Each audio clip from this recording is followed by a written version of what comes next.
Now I'd come to the second stage, that is prelims. Now we have prelims upcoming also in the next 15 days, and it has been asked to me a lot many times कि ma'am prelims में क्या किया. So for me, I think prelims was the toughest stage because I could not clear the prelims twice. In my first attempt, though, I had not prepared at all. But in my second attempt, I did read for an entire year in 2019, and I gave it. And still prelims नहीं हुआ. And so this was very demotivating for me. And I actually sat down and I started thinking कि क्यों नहीं हो रहा है prelims. So I think for that, I'd like to divide it into three separate parts. The first part is the static part. Now for the static part in prelims, I did not make any notes. I just referred the books that are there, the standard books that you will get it anywhere in the internet also and in markets also, such as Spectrum for history and Lakshmikant for polity. These standard books, nothing very extraordinary.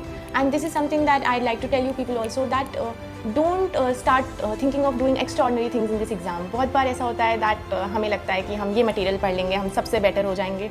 तो ऐसा मत करिए, अपनी preparation को basic रखिए, एकदम basic. सबसे पहले आप ये बेसिक बुक्स पढ़ेंगे, उनको मार्क करेंगे और उनको अच्छे से समझेंगे.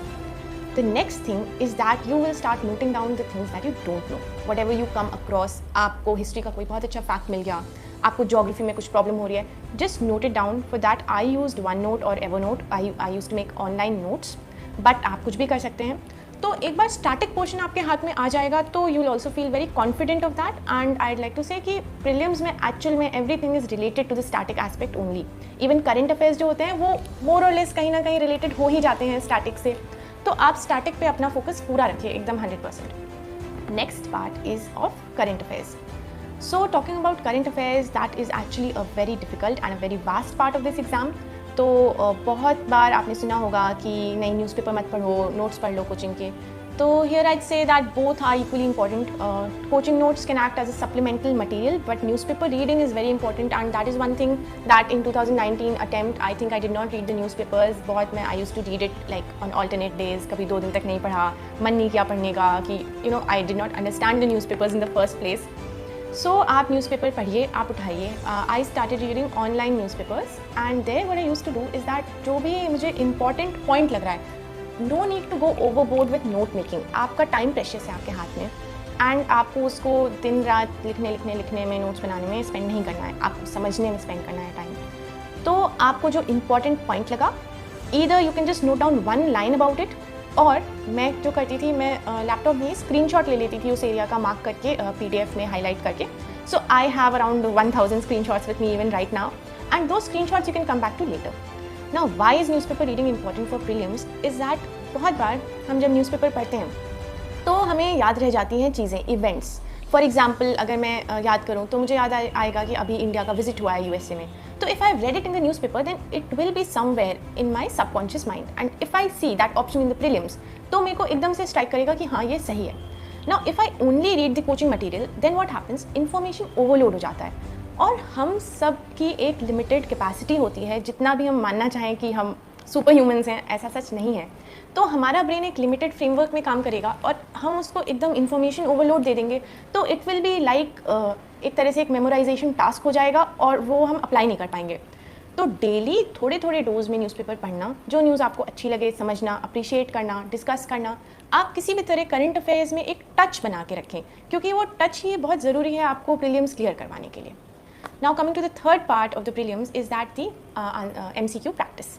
So when I say MCQ, so I'd start by saying that I would practice MCQs daily, 10 questions of any coaching website or 5 questions of any coaching website. That you can do definitely. रोज़ आप करेंगे तो एक तरह से आपका NAAC form हो जाएगा clear करने का प्रीलिम्स. आपको क्वेश्चन देखते ही समझ आ जाएगा थोड़ा साइकोलॉजी ऑफ द एग्जाम कि what is that question trying to say और where are they trying to trick me. तो आप डेली कुछ क्वेश्चन सॉल्व करने का एक प्रैक्टिस बना लीजिए. For example I use to do it before going to sleep. After my dinner 10 o'clock onwards, 10 PM onwards, I use to sit, I use to read current affairs का कुछ भी किसी भी वेबसाइट पे, and I use to do the questions. And I made it a habit कि 10 o'clock के बाद मुझे यही करना है, बस और कुछ नहीं करना है. I think that is important, MCQ solving. And after some time, when you've actually understood how to solve the MCQs, then you can start doing firstly full mock tests and secondly the previous year papers. And previous year papers, though, I cannot stress enough how much it is important. There are many websites which have compiled subject-wise previous year questions. You can start by doing that. Then you can go on to full previous year papers and you can solve the previous year papers at least 2 or 3 times. Don't think कि एक बार देख लिया तो हो गया, repeat नहीं करेंगे. You know, there are many myths that we don't repeat the questions और UPSC में तो कुछ भी आता है unpredictable.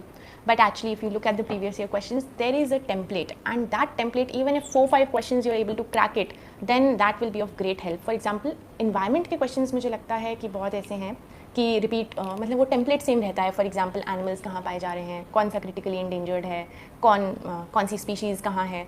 तो all this should be on your tips and I think this is enough for prelims.